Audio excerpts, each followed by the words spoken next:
Nagmarcha mula Liwasang Bonifacio hanggang Padre Faura sa Maynila ang ilang grupo bilang suporta sa Korte Suprema. Alamin kung bakit sa report ni MJ Mondihar.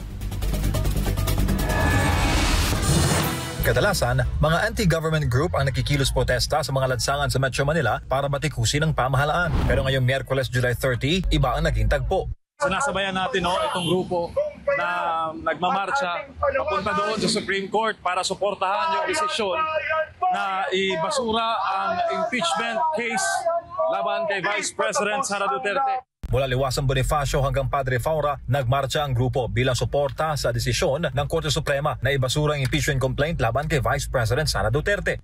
Pinapakita natin sa taong bayan na may suporta po ang Supreme Court kasi pinalalabas nila na ang karamihan ng ating mga mamamayan ay ayaw doon sa ginawa ng Supreme Court. Malaking kasinungalingan po. Iginiit ng Korte Suprema na labag sa one-year bar rule ang inihaing reklamo. Ayon sa batas, hindi maaari magsampa na higit sa isang impeachment complaint laban sa parehong opisyal sa loob ng isang taon. Narito po kami ang tunay na tinig ng bayan. Naparinig po namin ang tunay na damdamin ng mga Pilipino na nagpapasalamat sila sa Korte Suprema at nananawagang igalang ang rule of law. Kasunod ng desisyon, tinawag ng ilang kritiko ang Supreme Court na umunoy tuta ng mga Duterte. May bantang impeachment naman laban sa mga maestrado na bumoto pabor sa pagbabasura ng reklamo. Ilang senador naman ang umalma at nais pa rin ituloy ang kaso kahit may ruling na ang Korte Suprema.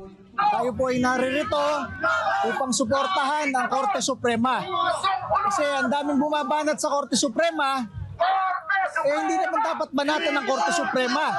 Ang desisyon nila, yan ang tagapagtaguyod ng konstitusyon ng bansa. Kapag hindi mo itataguyod ang Korte Suprema, mawawala ang rule of law.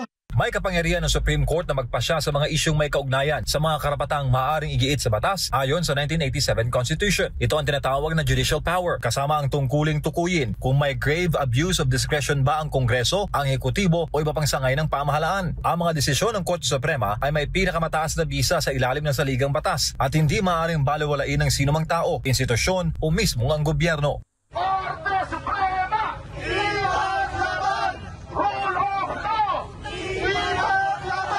Para sa Diyos, sa Pilipinas kong mahal, MJ Mondihar, SMNI News.